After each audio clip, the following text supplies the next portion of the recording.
Depending on who you talk to in the school department, our population has either gone up or down. I'm still struggling to figure heads or tails on that one. But if they're not going to use the buildings, give them back and let us use something for the public good, like Burnside and Hoppin and Oldham. There's a lot of good stuff we can do for our kids in those.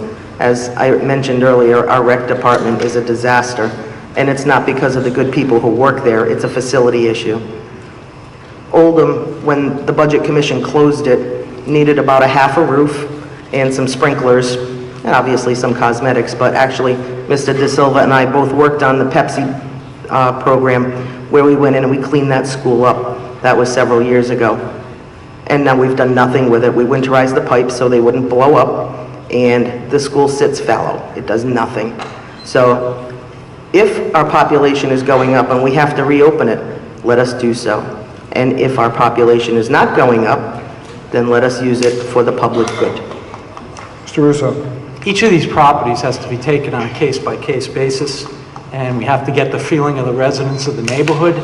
And also, we have to look into whether private developers would like to purchase that, setting reasonable purchase rates, but we must take into consideration the concerns of the neighborhood that these buildings are in.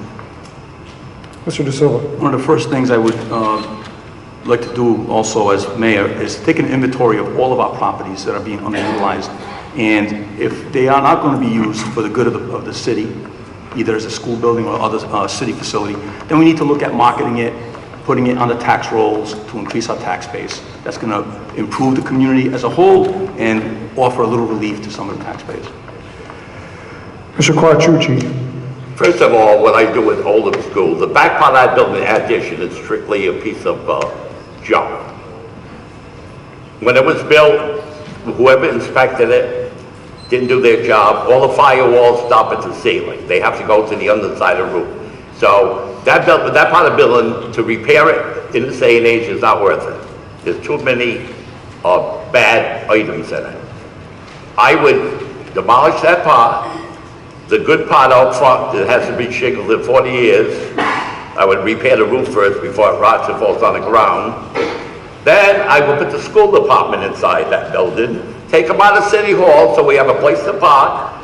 I don't have any more closets, no more storage. We got the school department taking half of the 3rd floor, so they can go in that school,